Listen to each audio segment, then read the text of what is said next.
Sekarang suamimu sudah meninggal. Berdukalah, berkemaslah, dan jangan pernah kembali, kata menantu perempuanku saat makan malam. Putraku hanya tersenyum dan mengangguk. Lagi pula, rumah itu memang bukan milikmu. Aku pindah tanpa sepatah kata pun. Keesokan harinya aku pergi ke bank dan... Sebelum mulai jangan lupa untuk menekan tombol like dan subscribe. Ikuti ceritaku sampai akhir dan komen dari mana kota tempat sahabat menonton agar aku bisa tahu sejauh mana ceritaku telah sampai. Namaku Mahira. Usiaku 61 tahun. Orang-orang menyebutku perempuan yang beruntung karena menjadi istri Ragendra Wijaya, seorang pengusaha besar yang namanya dikenal dari Sabang sampai Merauke. Tapi tak banyak yang tahu, dalam rumah megah tempat kami tinggal selama 35 tahun pernikahan, aku bukan hanya istri.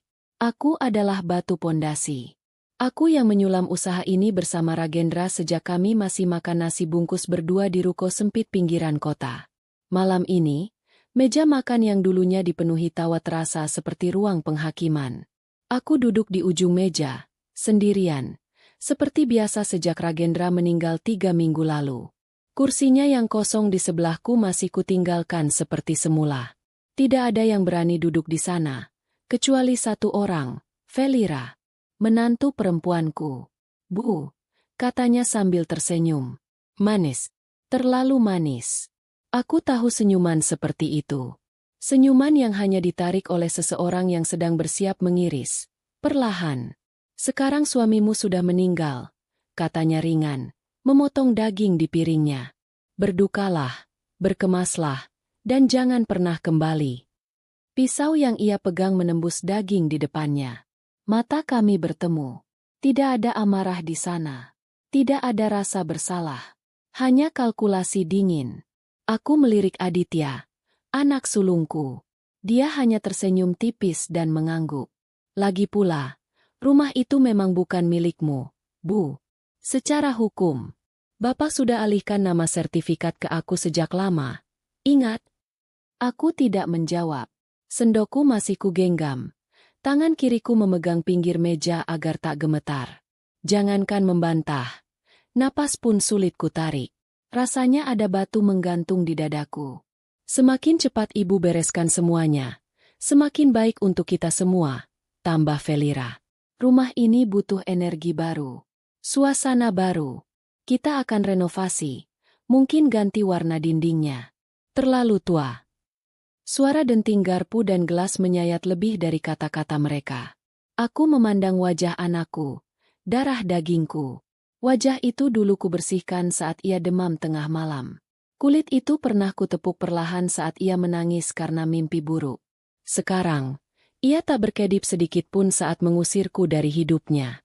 Aku berdiri perlahan. Tidak ada satupun dari mereka yang berusaha menghentikanku. Aku melangkah ke kamar, berkemas. Hanya membawa apa yang kubutuhkan, baju, dokumen penting, dan sebuah foto lawas Ragendra sedang tersenyum memelukku dari belakang.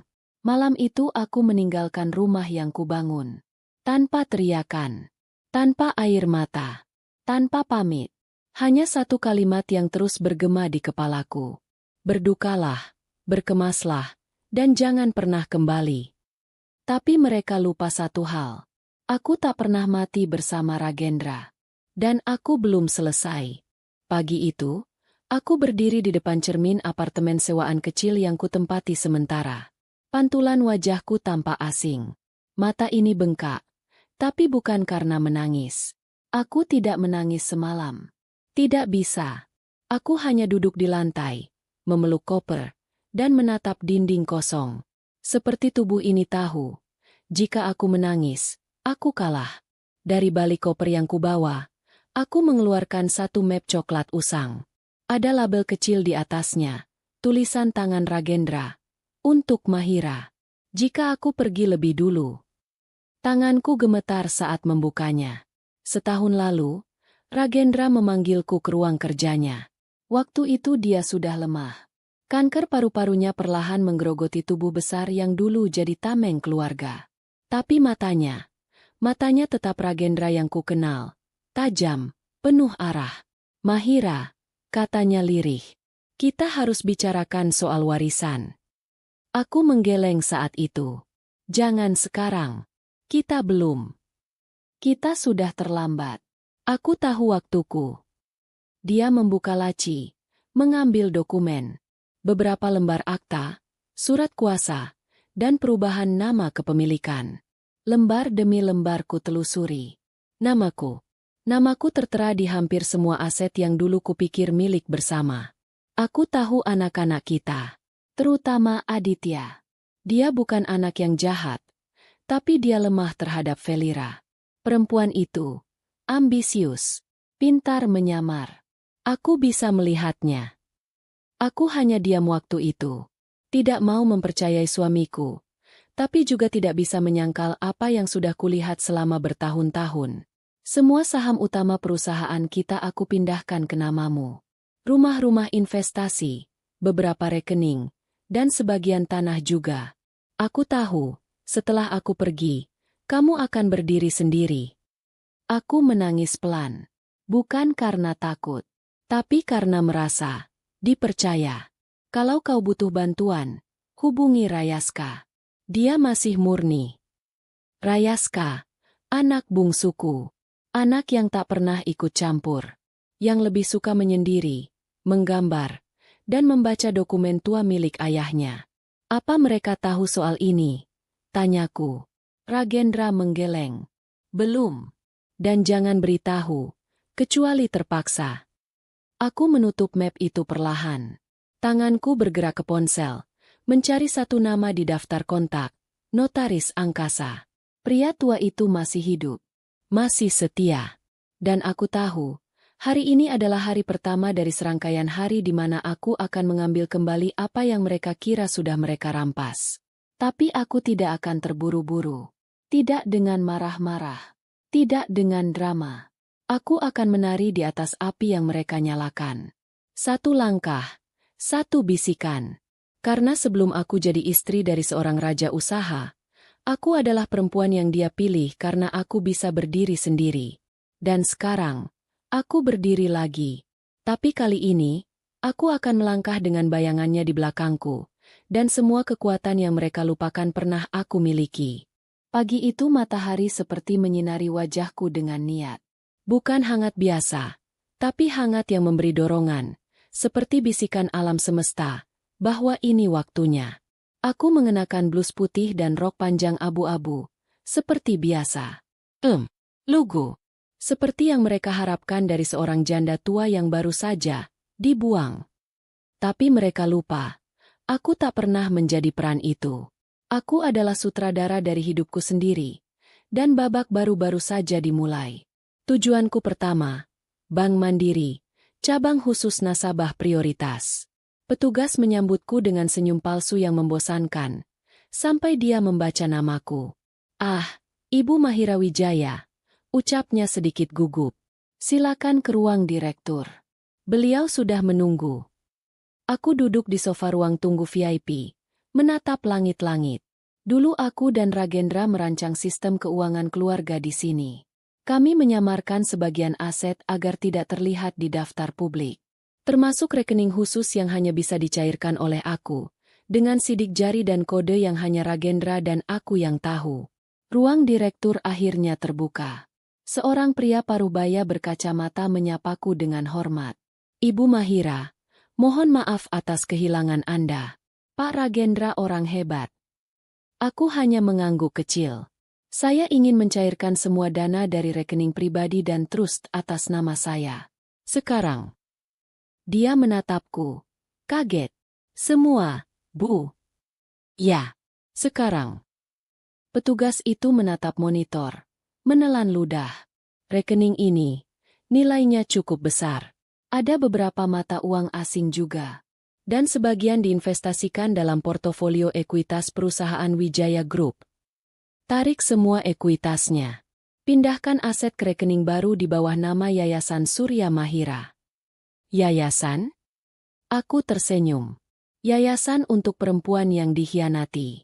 Kita akan mulai dari satu orang, aku. Langkah kedua, kantor pengacara keluarga, Pak Angkasa. Dia sudah menua. Rambutnya tipis, Tapi mata itu masih tajam seperti silet yang terendam madu. Dia tidak bertanya banyak.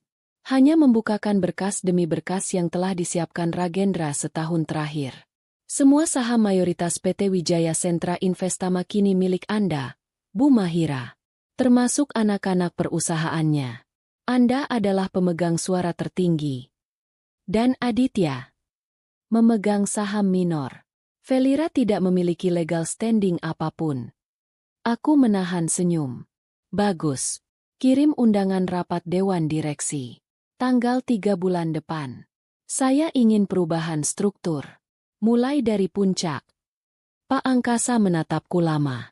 Ibu tahu ini akan mengejutkan banyak pihak, bukan? Aku tidak ingin mengejutkan, kataku pelan. Aku ingin mereka merasa tertampar oleh tangan yang mereka pikir sudah lumpuh. Sore harinya, aku duduk di balkon apartemenku, menyeruput teh hangat. Ponselku bergetar. Nama yang muncul membuat hatiku hangat. Rayaska. Bu.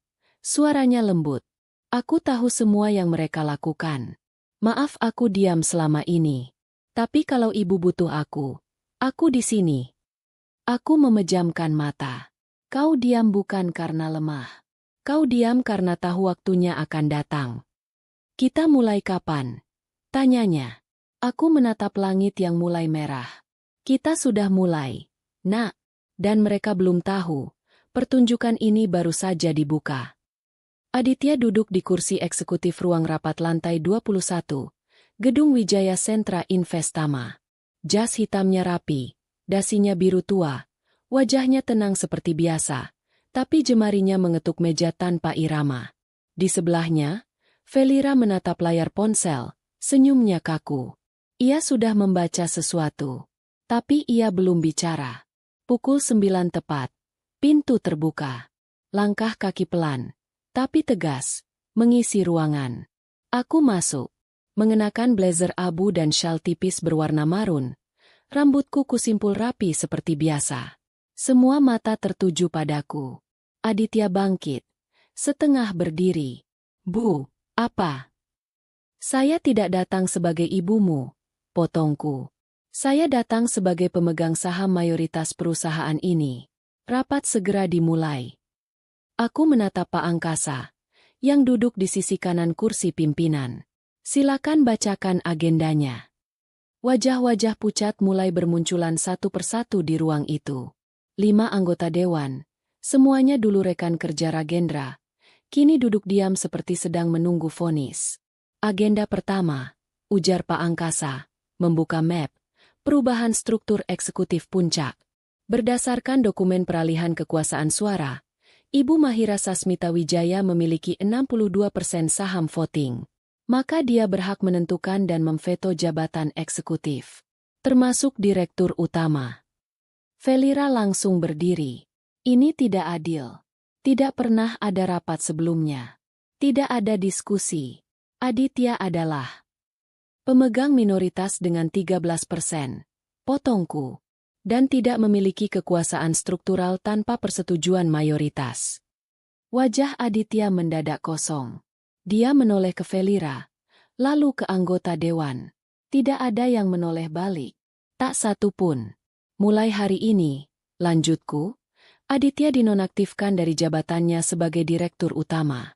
Saya menunjuk interim direktur dari luar keluarga, dengan audit menyeluruh atas laporan keuangan 5 tahun terakhir. Ini permainan macam apa? Felira nyaris berteriak. Kami sudah bekerja keras membesarkan ini. Aditya tidur 3 jam sehari. Ya, jawabku datar. Dan menggunakan jam-jam bangun itu untuk menguras dana perusahaan atas nama proyek fiktif. 2 miliar rupiah hilang dari akun sekunder dalam waktu 3 bulan terakhir. Harus saya lanjutkan rinciannya di sini. Sini. Bahkan suara napas pun hampir tidak terdengar. Aditya akhirnya bicara. Ibu, kenapa? Aku menatapnya. Lama. Karena kamu lupa. Uang ini bukan kamu yang cari. Bukan Felira yang keringatkan. Ini darah ayahmu. Dan sebagian besar adalah darahku. Aku bangkit dari kursi. Rapat selesai. Malamnya, Berita itu menyebar cepat di dunia bisnis. Wijaya Group lakukan restrukturisasi. Pendiri asli kembali pimpin Dewan Saham. Aditya Wijaya dicopot. Posisi direksi kini dipegang ibunda. Kembalinya sang ratu. Mahira Sasmita dan langkah mengejutkan di balik layar. Aku duduk di ruang kerja apartemen, menatap layar. Berita itu bukan tujuanku. Tapi efeknya, seperti gelombang kecil yang akan menjadi tsunami. Investor mulai bertanya. Rekan bisnis mulai menggali ulang kontrak. Nama Aditya mulai retak, bukan hanya sebagai anakku, tapi sebagai pebisnis. Dan itu baru awalnya. Aku belum menyentuh rumah itu. Belum menyentuh aset pribadi mereka. Tapi waktunya akan datang. Untuk sekarang, biarkan dunia tahu. Mahira Sasmita belum selesai. Dan satu demi satu, bangunan rapuh yang mereka dirikan di atas pengkhianatan akan runtuh oleh tanganku sendiri. 3 hari setelah pencopotan Aditya dari jabatannya, aku berdiri di atas tanah kosong di pinggiran selatan kota. Dulu di sini berdiri rumah petak yang kami sewa ketika Ragendra baru mulai menjual onderdil dari garasi kecil. Kini tanah itu sudah dibelikan kembali oleh yayasan yang kuinisiasi. Yayasan Surya Mahira. Tertulis di papan proyek besar di belakangku. Disinilah akan kubangun sesuatu yang tidak bisa mereka rebut.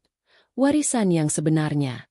Gedung itu kelak menjadi pusat pelatihan kewirausahaan untuk para janda, perempuan korban kekerasan, dan ibu rumah tangga yang dikhianati oleh sistem dan keluarga mereka sendiri. Bukan hanya sebagai tempat pelatihan, tapi juga tempat tinggal sementara. Sebuah perlindungan. Sebuah perlawanan dalam bentuk empati. Rayaska berdiri di sampingku, memegang peta tanah. Rambutnya agak berantakan, tapi matanya menyala. Kita bisa mulai tahap pertama bulan depan. Bangunan utama, aula, dan 12 unit asrama. Dia menatapku. Ibu yakin mau fokus ke ini dulu? Bukan, rumah itu. Aku menatap langit. Rumah itu akan menunggu. Mereka masih di sana. Biarkan mereka merasakan ruang kosong yang tidak bisa diisi oleh apapun, kecuali rasa bersalah. Jika mereka punya itu. Rayaska tidak membantah. Dia tahu aku belum selesai. Tapi juga tahu, ini bukan hanya soal dendam. Ini tentang membalik luka menjadi kekuatan. Dan kekuatan sejati tidak pernah dibangun dari teriakan, melainkan dari ketenangan. Hari itu juga aku menerima email dari bank. Rekening atas nama Felira, yang diam-diam menggunakan nama perusahaan untuk mengakses dana pembelian barang mewah, telah dibekukan oleh audit internal. Beberapa jam kemudian, ponselku berdering. Nomor rumah lamaku. Aku menatap layar lama, sebelum akhirnya mengangkat. Bu. Suara di seberang pelan. Aditya.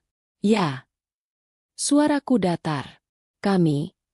Kami tahu ibu punya hak atas semua ini. Tapi Felira, dia tidak tahu semua aset bisa dibekukan seperti itu. Tolong, jangan libatkan anak-anak kami. Anak-anak, cucu-cucuku. Aku terdiam sebentar, lalu menjawab.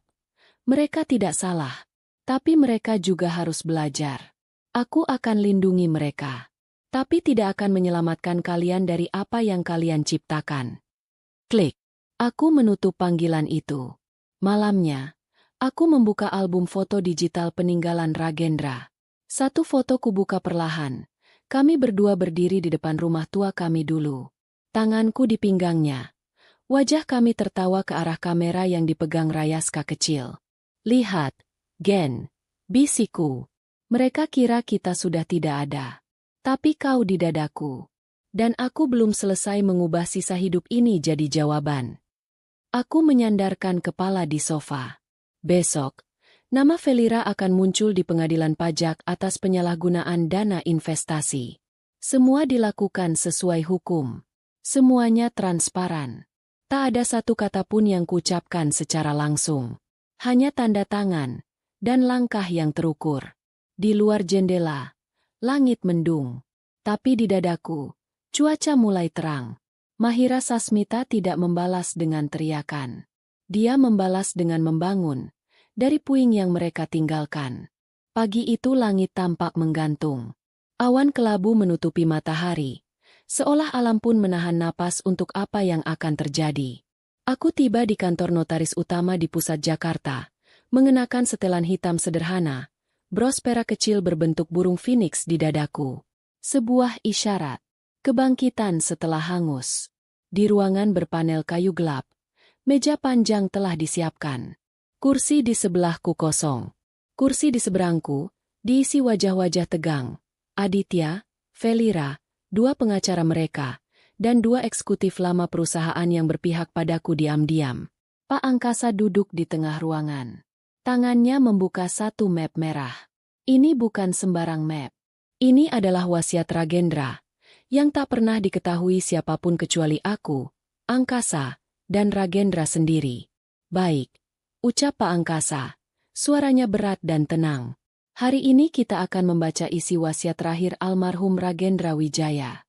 Semua pihak yang terkait telah hadir. Dokumen ini telah melalui verifikasi pengadilan dan sah secara hukum.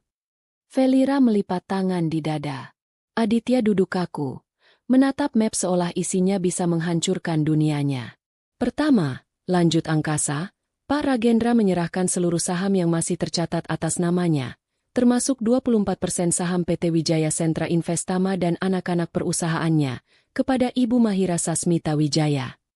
Tak ada yang bicara, tapi Felira menggigit bibir bawahnya. Tangannya mencengkeram lutut Aditya di bawah meja. Kedua, semua properti yang telah dialihkan secara pribadi sebelum wafat, dinyatakan tetap sah dan tidak bisa digugat. Artinya rumah utama di kawasan Kemang, 3 properti komersial di BSD, serta villa di Bali, semuanya berada di bawah nama Ibu Mahira. Aku tidak bergerak, tidak menunjukkan reaksi apapun. Ini bukan untuk membanggakan. Ini untuk mengakhiri asumsi bahwa aku hanyalah janda tua yang bisa dibuang. 3. Ucap Angkasa. Suaranya mulai pelan namun jelas. Pak Ragendra mewariskan satu surat pribadi untuk Aditya. Ia mengeluarkan sepucuk amplop putih. Aditya menatapnya seperti sedang melihat granat aktif. Ia membuka surat itu. Tangannya gemetar. Mulutnya bergerak-gerak membaca tiap baris, namun tidak bersuara. Aku tahu isinya. Karena aku sendiri yang menyaksikan Ragendra menulisnya seminggu sebelum ia wafat. Jika kamu membaca ini, berarti aku sudah tidak bisa lagi menjagamu dari dirimu sendiri. Aku melihatmu berubah. Nak. Aku melihatmu menjadi bagian dari orang-orang yang dulu kulawan. Aku tidak marah, tapi aku kecewa. Hartamu tak akan menyelamatkanmu dari kehampaan yang kamu timbun. Jika kau masih bisa mencintai ibumu, maka kau masih bisa mencintai dirimu. Tapi jika tidak, maka ini semua bukan milikmu, dan memang tak pernah menjadi hakmu. Wajah Aditya memucat. Ia menutup surat itu perlahan. Matanya mulai basah, tapi dia menunduk, berusaha menyembunyikan apapun yang mulai pecah dari dalam. Apakah Ibu Mahira ingin menambahkan sesuatu? Tanya Pak Angkasa. Aku menatap semua orang, lalu hanya menjawab. Tidak, wasiat sudah cukup. Di luar gedung, wartawan telah menunggu. Tapi aku tidak memberi pernyataan. Aku hanya masuk ke mobil. Di kursi belakang, Rayaska menatapku sambil menyerahkan satu kotak kecil berisi bros yang sama seperti punyaku. Simbol yayasan, katanya. Kami akan bagikan ke semua perempuan yang berhasil mandiri dari pelatihan kita nanti.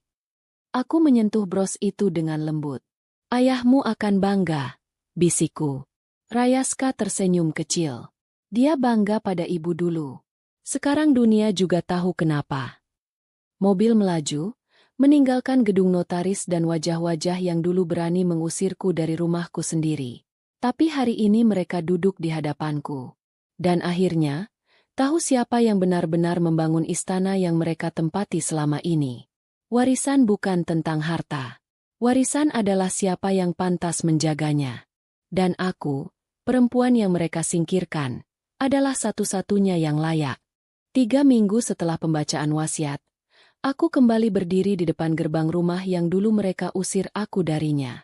Rumah besar bergaya kolonial itu masih berdiri megah. Tapi aura yang menyelimutinya kini berbeda. Dingin, sunyi, Seperti luka yang dibalut kain sutra, terlihat anggun, tapi membusuk di dalam. Rayaska turun lebih dulu dari mobil dan memencet bel. Seorang asisten rumah tangga membuka pintu pagar. Matanya membelalak begitu melihatku. Dia membungkuk dalam-dalam. Ibu Mahira, maafkan saya. Saya tidak bisa berkata apa-apa waktu itu. Saya hanya... Aku meletakkan tangan di pundaknya. Kamu tidak salah. Kamu hanya ikut bertahan. Kami melangkah masuk. Suara langkah kami di jalan setapak batu terdengar berat.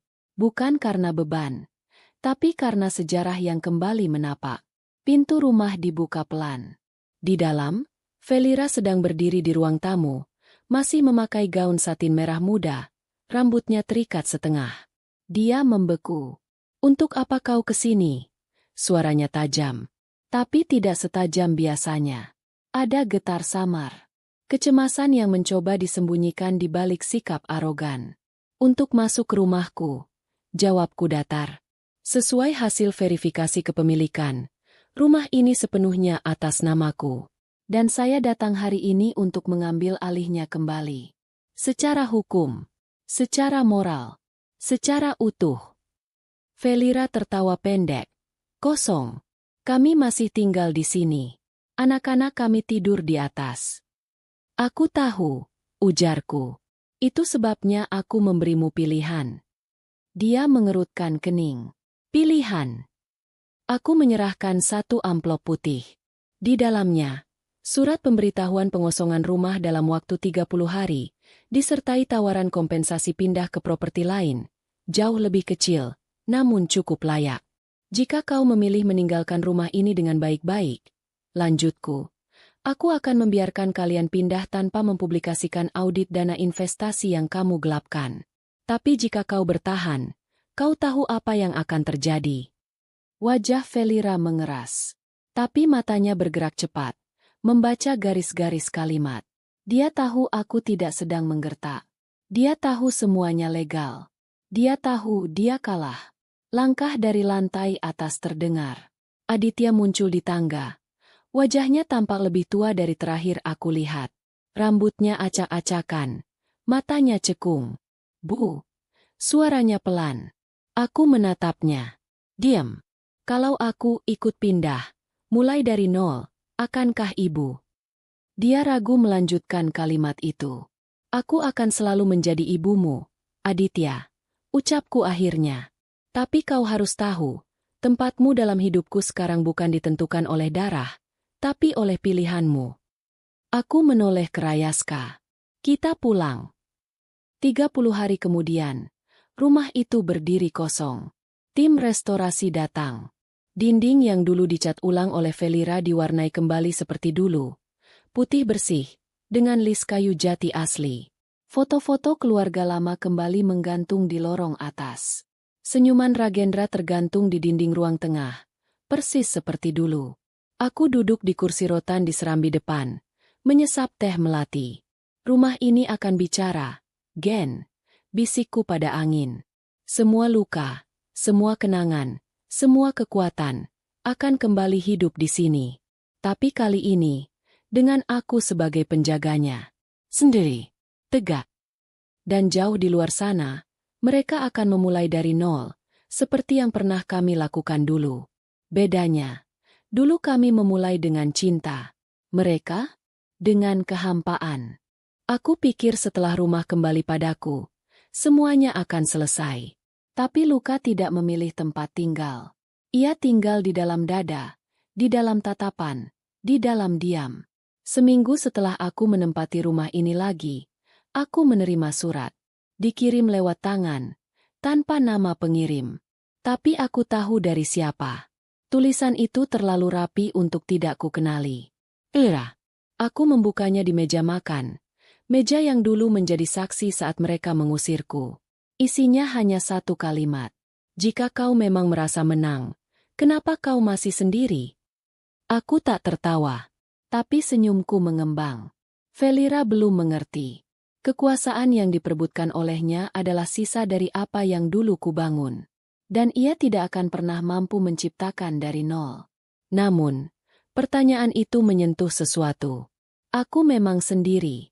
Malam itu, aku berjalan pelan ke kamar tidur utama. Tempat tidur besar itu hanya kuisi setengah. Foto Ragendra berdiri di meja kecil di sampingku. Aku menatapnya lama.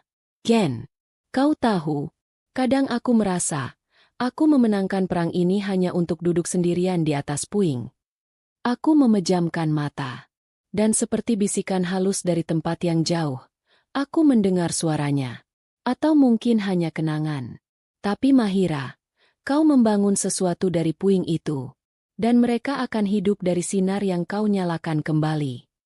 Esok harinya, aku pergi ke Yayasan Surya Mahira. Proyek bangunan sudah selesai tahap pertama.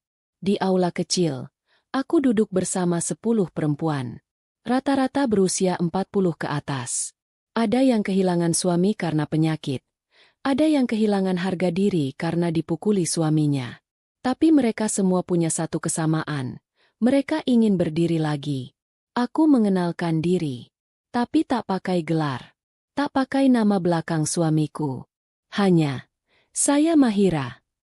Salah satu perempuan, namanya Asti, angkat tangan. Ibu Mahira, bagaimana ibu tahu harus melawan saat semua keluarga sendiri meninggalkan? Aku menarik napas panjang.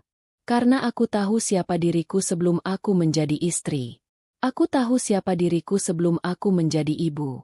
Dan saat mereka mengambil semua gelarku, aku tetap punya satu hal, diriku sendiri. Mereka terdiam. Lalu perlahan, satu persatu mulai tersenyum.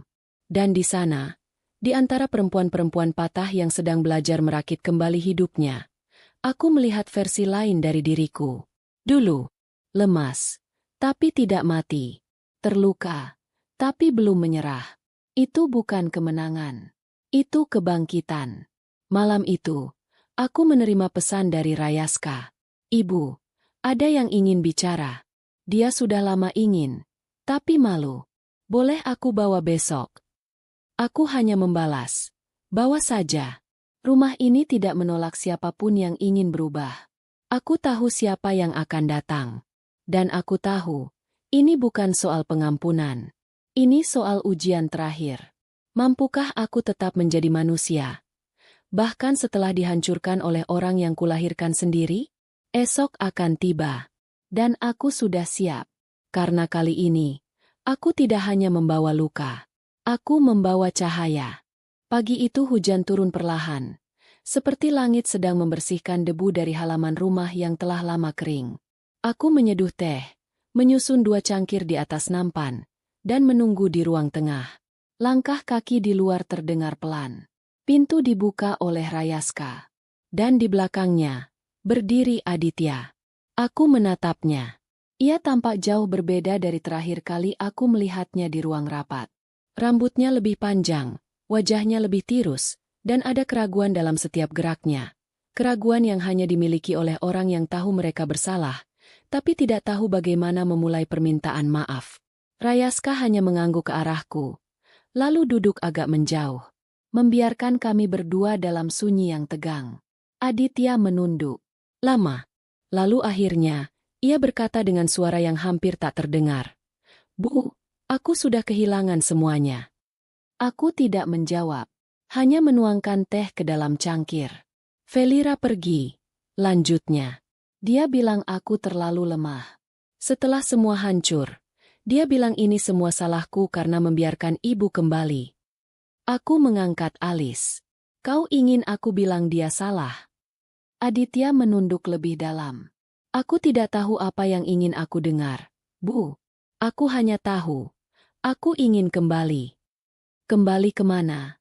Tanyaku, ke rumah ini? Ke keluargamu? Ke ibumu? Ke semua itu, bisiknya. Sunyi, sangat sunyi. Bahkan Rayaska tak bergerak sedikit pun. Aku menatap cangkir di tanganku. Uapnya naik perlahan. Lalu aku berkata, tanpa nada tinggi, tanpa air mata. Kau berdiri di hadapan ibumu, yang kau usir seperti pelayan tua, yang kau tuding sebagai beban. Yang kau diamkan saat istrimu menghina harga dirinya. Dan hari ini kau datang karena kehilangan, bukan karena cinta. Aditya gemetar. Aku tahu aku salah. Tapi aku tidak tahu bagaimana caranya minta maaf untuk luka yang tak bisa diperbaiki. Aku mendekat, duduk tepat di depannya. Lalu aku berkata, kau tidak harus memperbaikinya. Luka tak selalu butuh diperbaiki. Tapi kau bisa belajar hidup bersama luka itu, tanpa mengulanginya lagi. Air matanya jatuh. Tanpa suara. Tapi deras. Aku meletakkan tanganku di atas tangannya. Untuk pertama kali sejak bertahun-tahun, aku menyentuhnya tanpa beban, tanpa amarah. Bukan karena aku telah melupakan, tapi karena aku sudah lebih kuat dari sakit yang ia beri. Rumah ini terbuka, ucapku pelan. Tapi tidak untuk tinggal, untuk belajar, untuk bertumbuh. Aditya mengangguk, tak berkata-kata. Tapi matanya bicara. Dia tidak datang untuk merebut. Dia datang untuk mencari dirinya sendiri, yang dulu hilang saat ia memilih kekuasaan daripada kasih. Rayaska memandangi kami berdua, lalu berdiri dan keluar, membiarkan kami menutup luka yang terlalu lama menganga. Malam itu aku menyalakan lampu halaman. Cahaya hangat menyorot pohon Kamboja tua yang dulu Ragendra tanam saat Rayaska lahir. Bunganya jatuh satu persatu. Hujan sudah reda. Udara basah dan damai. Aku tahu, memaafkan bukan berarti menghapus yang telah terjadi. Tapi aku memilih untuk tidak membiarkan masa lalu menjadi tuan atas masa depanku. Dan jika anakku ingin belajar menjadi manusia yang lebih baik, maka sebagai seorang ibu, aku akan mengawasinya. Tapi tidak lagi dengan tangan yang memeluk, melainkan dengan mata yang mengingatkan. Cinta, jika disalahgunakan, akan berubah menjadi ujian. Dan aku telah melewati semuanya. Setahun telah berlalu. Hari ini aku berdiri di atas panggung kecil di halaman belakang rumah yang dulu jadi tempatku diusir. Tapi kini, tempat ini berubah. Bukan menjadi simbol luka, tapi simbol bangkit. Lampu gantung bergoyang di tiup angin sore, dan di hadapanku duduk puluhan perempuan dari Yayasan Surya Mahira, sebagian dengan anak-anak mereka di pangkuan. Mereka semua tersenyum, bukan karena sudah sembuh, tapi karena tahu mereka sedang dalam proses menuju sembuh. Aku membaca pidato tanpa kertas. Tak perlu. Semua yang ingin kukatakan sudah lama tertulis di dadaku. Dulu, aku pernah merasa rumah ini bukan milikku. Aku diusir, bukan oleh orang asing, tapi oleh darah dagingku sendiri. Dan aku pikir, saat itu aku telah kehilangan segalanya. Tapi hari itu bukan akhirku. Itu adalah awal. Awal dari kesadaranku bahwa harga diriku tidak bergantung pada siapapun. Mereka mendengarkan dengan tenang. Beberapa menunduk. Beberapa mengusap air mata. Aku tidak ingin kalian hanya berdiri karena ingin membalas. Tapi berdirilah karena kalian layak. Karena kalian lebih dari cukup. Dan karena kalian adalah rumah itu sendiri. Tepuk tangan tidak terlalu riuh, tapi hangat, murni. Rayaska berdiri di sampingku, membawa piala kecil dari kayu jati, bertuliskan, untuk Mahira Sasmita, perempuan yang tidak pernah pergi. Aku tersenyum, menerimanya, tapi dalam hatiku tahu, aku tidak pernah butuh penghargaan. Penghargaan terbesar adalah saat aku bisa berdiri tanpa gentar di tempat yang dulu membuatku terdiam. Malamnya, setelah semua pulang dan rumah kembali hening, aku berjalan ke ruang tengah. Di sana, Aditya duduk diam. Ia kini bekerja di divisi sosial yayasan, bukan sebagai eksekutif, tapi sebagai staf pelaksana. Ia belajar dari bawah. Ia masih belajar menjadi manusia. Dia menatapku. Bu, aku belum bisa menebus apa yang pernah aku lakukan. Tapi bolehkah aku tinggal, bukan di rumah ini, tapi di hidup ibu, sedikit lebih lama? Aku tak menjawab, hanya duduk di sampingnya. Menyandarkan kepala di sandaran sofa. Di luar, angin meniup tirai. Kamboja mekar. Hujan tidak turun. Rayaska bilang ibu pernah ingin pergi dari semua ini.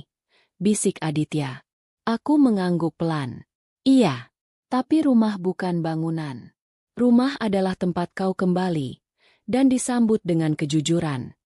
Dia menunduk. Aku ingin menjadi bagian dari rumah itu lagi. Aku menatapnya, lalu berkata, "Kau bisa. Tapi kali ini, kau tidak mewarisi rumah itu. Kau harus membangunnya sendiri." Dan begitulah. Cerita ini tidak berakhir di pembalasan. Tidak di kemenangan. Tapi di kesadaran bahwa kekuatan perempuan bukan di seberapa keras ia membalas, tapi seberapa tenang ia mengubah luka menjadi jembatan bagi dirinya dan bagi orang lain. Namaku Mahira Sasmita. Mereka pernah memintaku berduka, berkemas, dan jangan pernah kembali. Tapi aku kembali. Bukan untuk tinggal, tapi untuk membuktikan bahwa aku tak pernah pergi. Sekarang suamimu sudah meninggal. Berdukalah, berkemaslah,